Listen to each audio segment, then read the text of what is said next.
Welcome to today's Global Connections program. I'm Bill Miller. Today, we're going to take a look at some of the educational institutions and how they're preparing students for the future, and especially a transformational future that will be changing very quickly.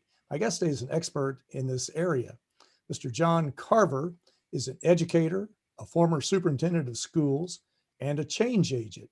Mr. Carver has 40 years of educational experience in public education, and he's been nationally recognized for many of his accomplishments. John Carver, welcome to today's Global Connections program. Well, Bill, thank you. And I'm excited to be here with you today. I appreciate you being with me, John. You have such an extensive and just a brilliant record in education. I don't know where to start. I'm just going to ask you, what do you see as some of the highlights of your experiences over the last 40 years, and how do you bring them into the discussion that we're going to have today? Well, I think it's important to realize is that, as I tell people, we're at a printing press moment in the history of mankind. And for the last 40 years, I've been a practitioner within an educational system that was designed for the 20th century. Time on task, standardized test, mass instruction, and the application of those processes to how we train kids, how we educate kids. And about 13, 14 years ago, as a superintendent of schools in Van Meter, Iowa, we recognized that the old pedagogy and methods that we were using wasn't really preparing kids for the future. And that was a great epiphany. And that as our district recognized that, the other districts in the state of Iowa, it was hard for them to swallow. And that 15 years ago, there were 12 one-to-one school districts in the state of Iowa that all came to the same synchronicity that we needed to do something different. And that from that 12, then we leveraged each other.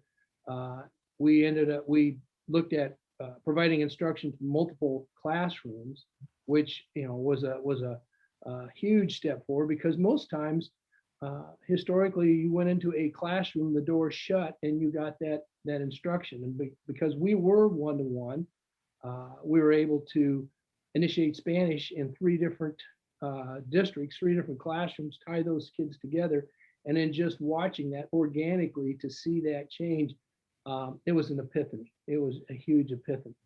And so the methods that we have, the structure of education as it has been, it doesn't work in the 21st century. And COVID-19 brought that to the forefront. And so now we're trying to figure out, how our educational system is going to evolve to meet what a new normal is, and how our educational system is going to evolve to really face the challenges that we faced as a planet, from global warming to power, electricity. What are we going to do? And we need to restructure our educational systems to prepare kids to meet these new challenges. It's an exciting time, but it's a scary time at the same time. It certainly is very challenging, no doubt about it, and frightening at the same time. You're right. Yes, And most of your years were spent in Iowa, but what we're talking about today applies to what you've learned over the years in Iowa, but it's applicable to all around the United States and around the world, because other educational systems are dealing with the same problem. They may be a little different, but those challenges are there. And the old way of teaching, sort of a linear approach or best practices or education based on standards, whichever of those items you want to include, are there.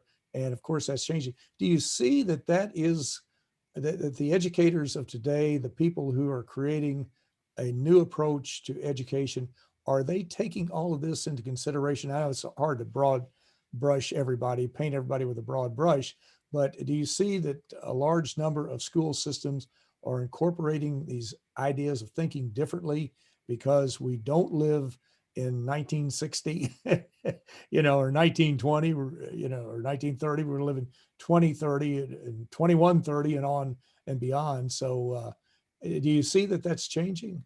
I think that classroom teachers today are probably about the most heroic people I've ever come in contact with.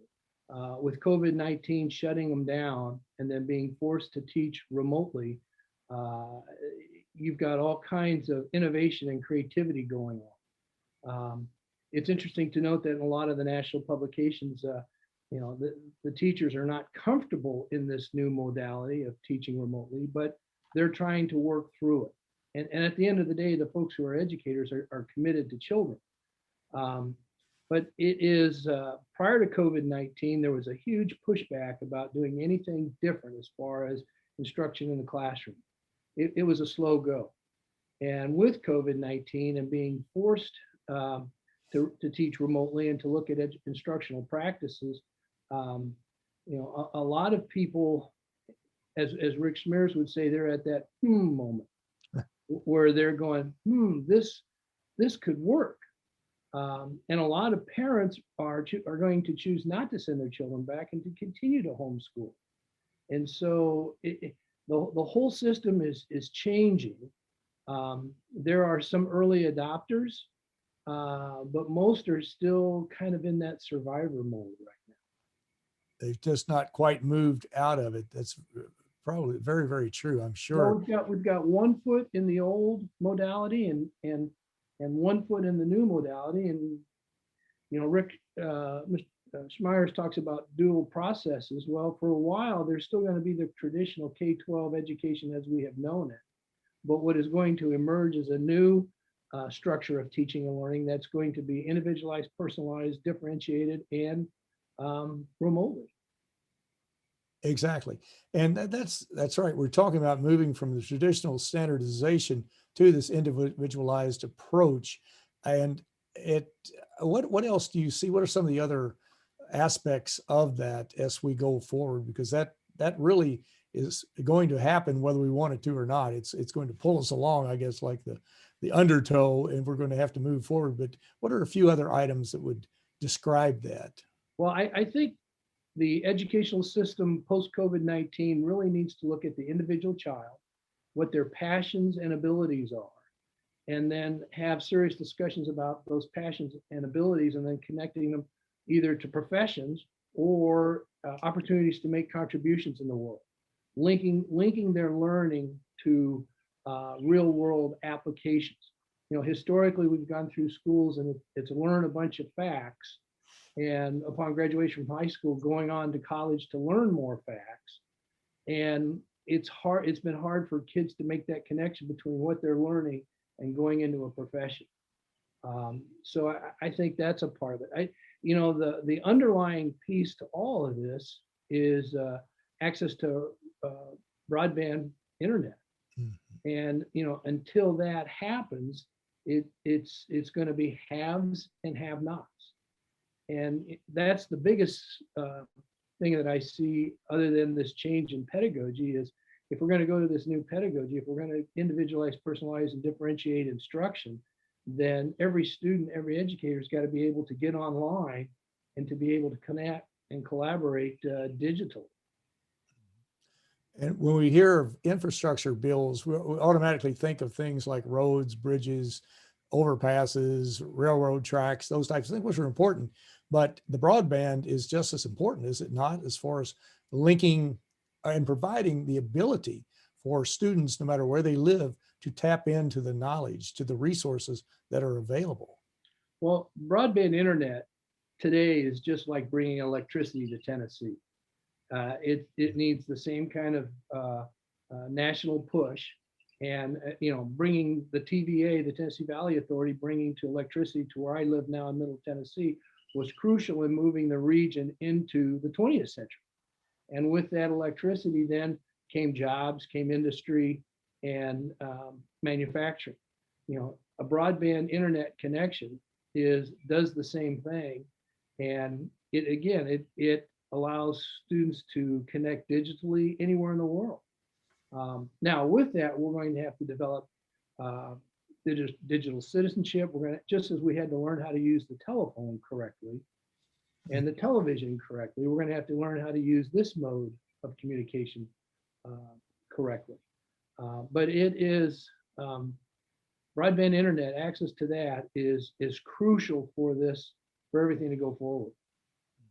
How would we develop that citizenship? I totally agree with you. How would that work? More or less the nuts and bolts of it. There are some national organizations that are working on criteria for digital citizenship. ISTE is one that the Future Ready Schools group is another one that is working towards um, uh, manners, if you would, on how to be online, how to discern information. I would tell you that's a work in progress right now. I don't think anybody has come up with concrete, sequential, you do this, you do this, you do this. Uh, I think it's organically happening in every school. There are some federal laws that have been passed as far as access to information and age appropriateness for getting online, but a lot of that is yet to be determined. Now, all that being said, reaching the kids early on in elementary school and middle school on how to use these tools is very important. And you know, it's amazing too that we've given kids, it seems like we've given kids or provided children iPhones and really not a lot of instruction to go along with it. You can't help but go to church or to the playground or the park, and there's a child with a smartphone. And that's almost like giving a child the keys to the car and not teaching them how to drive. So, so We that's may get the same result too. well, in some cases, there have been some bad results. So that's all being developed right now. Well, you're watching Global Connections Television, which is a privately funded, independently produced program. The opinions expressed on Global Connections are solely those of the moderator and his guest. We'd invite our viewers to go to our website at www.globalconnectionstelevision.com to view previous programs. Also, if you're involved with a PBS or community access television station, or perhaps an educational institution that has an intra-campus television hookup, or involved with a podcast, you just have a computer, you like our shows, and you'd like to share them, please feel free to do so. Global Connections Television is provided as a public service to help us better understand international issues and how they impact our lives. Today, we're taking a look at the field of education and what can be done to prepare students to deal and to thrive in a society and a system that's changing in a transformational way. My guest is an expert on this topic. Mr. John Carver is an educator, former superintendent of schools, and a change agent. Mr. Carver has 40 years of educational experience in the public education system. John, we've talked about a variety of approaches to dealing with this. Now, we also, you're involved in Rick Smeyer's Communities of the Future, which haven't been predicted or haven't been built yet, project. How do you see all of that tying into that, the educational system, and to help those communities of the future be successful and to prosper and to deal with the problems of not only the 21st century, the 22nd and 23rd, and on down the road? I think you have to go back to what is the definition of a community today? Historically, that community has been a physical community. But because of technology, computer, the internet, not only are people in a physical community, they're also in a digital community. And how do we define those two, and how are those two connected? And so as being a part of those two communities, then the next piece is how do we educate our children to function in these two communities and to discern what citizenship looks like in these two communities. You know, the thing I find interesting is that there are communities across the United States that are beginning to think differently and beginning to see the weak signals of people working remotely. Where I live currently in Tullahoma, Tennessee, the public utilities here has run broadband internet to every household. So every household in Tullahoma, a city of about 20,000 folks, has access to rapid, robust, reliable internet. And from here, we can conduct business globally. And so the next question is, how do we prepare kids to fit into this new community? Another community I'm aware of is Florence, Alabama. Florence, Alabama is now recruiting folks, off-site workers to move to Florence, again, because they realize that the folks that are working remotely generally are making better salaries, are better educated, and that's kind of the profile of folks they would like to have come live in their community. And so it all gets back to understanding, yes, you're going to have the physical community, but then you're also going to have the digital community. And then through that lens, then what does the educational system need to look like to prepare these kids to work in this environment, but also to connect? And then how does that going to affect local school districts and the funding model? Because you would have a physical school district, but if you're having students learn with other students, say in Philadelphia or Chicago or Kansas City, or they're learning from home, are they still under the auspices of the local school district? What kind of governances are going to be in place to support this? And then, along with that, it gets back to the funding. How is all this going to be funded? Is it going to be a responsibility of the local school district to fund it? Is it going to be a responsibility of the state to fund each child's education? Or does some money come from the federal government? All of this is all in flux right now. And then not only defining the community and how you're going to pay for it, the challenge is reteaching or providing educators with professional development that can teach in this new modality. And that's a challenge because a lot of teacher prep programs, colleges and universities don't have the capacity to train teachers to teach in this modality. And so in trying to do a complete system reboot to fit these what a new community looks like, there'll be a lot of pain and there'll be a lot of a learning curve. But to get to the other side, it'll be fantastic. It'll be the dawn of a new age of mankind. If you've touched upon my next question, you've covered a large part of it right here. But if the president of the United States or an educational commission or the governor of Iowa or whomever came to you and said, you've got such a vast experience in the educational system, if you could create an educational system for the future, what would be the components?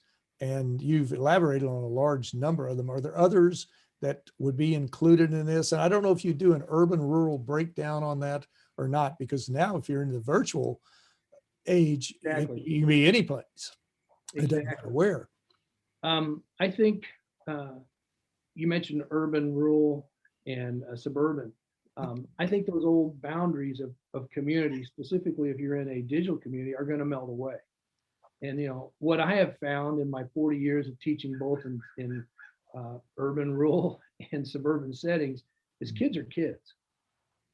And so what I think we need to do, or if the governor or someone was to come to me, I'd say we need to create a 3-tiered educational system, where the first tier would be teaching kids how to learn, teaching them about themselves, individually discerning what their skills and abilities are. This would historically have been your elementary setting, preschool setting, teaching kids how to read. The antage, learn to read, and then you can read to learn. But spending that first part of the educational and not sifting and sorting kids by chronological age, first grade, second grade, third grade, but looking at the child holistically, and when they have mastery of those skills, moving them forward. One of the problems in education today is a lot of children who master things and are ready to go on to the next thing. They have to be held back so they can keep up with, so that their peers can keep up. So you design a system where the first tier is learning how to learn, learning about yourself. The second tier is beginning to take, which would be traditionally your middle school setting, doing interest surveys and really diving into what are your abilities, what are your skills, and help the child to discern passion and profession. What are you passionate about? What do you like to do? And then could that translate into a profession? Or could that translate into some kind of contribution to mankind, right? And then in high school, before you get to college setting, but in a high school setting, putting kids out into the world, connecting them with practitioners in whatever field or trade they're interested in, and building up the capacity that way, so that when a child exited the K-12 system, at least they would have some kind of employable job skills that they could at least get a start on life, and not incur the huge college loan debt that many of them have today, and start making a contribution. The story I like to tell, I think I may have shared it with you earlier, Bill, is my wife Pam went to a vocational high school in Des Moines, Iowa, and got her nursing training, and graduated at 18 with her LPN nursing license, and was able to go immediately to work in the hospital. And so from 18 to 23, when she met me, she was gainfully employed, had money in the bank, bought a new car. And the system as we have it now today, kids exit high school really and truly with no marketable skills. And so, we need to provide them, with opportunities so that what they're learning connects to how they can support themselves, how they can make a contribution. So, And I'm sorry, please. no, I was going to say, so if anybody asked me, that's what I would tell them. That's what you would do. Put that on paper. I think that will sell. I think so. You're talking about your wife and her skills, and today she's still very, I guess, in great demand, even virtually, is she not? With her skills, she can provide tremendous technical assistance living in Tennessee to maybe people in Iowa or Kentucky or wherever. And kind of the rest of the story is, as she has gone through her medical career as a nurse, we have moved around, and everywhere we've moved, she's been able to get a job. And when we lived in central Iowa and I moved to a superintendent position in northeast Iowa, she became the virtual nurse for an outpatient surgery center in Des Moines. And so as we have moved from Des Moines to Cresco, from Cresco to Columbia, Tennessee, and now from Columbia, Tennessee to Tullahoma, Tennessee, my wife is still employed as the virtual nurse with that same outpatient surgery center in Des Moines, Iowa. So she's there. And that's the important thing. That's very good. Well, one issue we didn't talk about, and we're about out of time, unfortunately, but very briefly, I've often heard educators say that you'll never see anything more political than a school board meeting. Now, you would know a lot more about that than I would, but they say that all different ideas come in and people have their turf, their political turf, their jurisdictional turf, whatever it may be. But one issue, how do you see this issue of climate change? It seems now that to me anyway, and to most scientists, that the evidence is overwhelming that climate change is taking place, but there are still a lot of climate change deniers, or I'll say skeptics, maybe deniers isn't the correct word. But do you find that that's an issue that is being taught in a very scientific way in the schools? And again, I don't want to broad brush every school and every district with that, but there are some people who don't want it in the schools. They would rather have a creationism approach. Has that been a major challenge? In the local school district, the locally elected school board has the final say. They have the all power. Mm-hmm. And superintendents are hired to implement what the board wants. And the superintendent can only move a district as far as the school board wants to go. You mentioned climate change. Another thing here recently were the masks with the COVID-19. And, local school boards, depending on where you're at in the United States, have had different, either believing that the COVID-19 is real or not. And so a locally elected school board, in that it has control over what the kids end up doing as far as global climate change or COVID-19, it sometimes creates a frustration, because if you're, say, an urban school board has a different perspective than a rural school board. And here recently out in California, I believe it was LA County, that the school board members made some disparaging remarks about patrons of the district, and they all had to resign. And I guess the point being is that the locally elected school board, you are correct, is highly politicized. And in some instances, board members get elected not necessarily for educating the children, but changing the basketball coach or changing the football coach. And it's those local issues that creep into the local school district. So again, if you're looking at a new design of a school district, where does the board fit into the equation? And as I mentioned earlier, is whoever's doing the funding is going to have a say. So if the local school board is doing most of the funding, they're going to have a say. If the state is, the state's going to have a say. And if the federal government is, so be it. Ideally, it'd be such that it'd be great if the parents were the ones that had the say in adopting either the realization of climate change or wearing a mask with COVID-19. Well, John Carver, these are extremely important issues, and they're going to become even more important as we move forward into 2021. But I want to thank you so very much for a very interesting and a very informative program. I'm Bill Miller. Thank you for joining us today on Global Connections Television.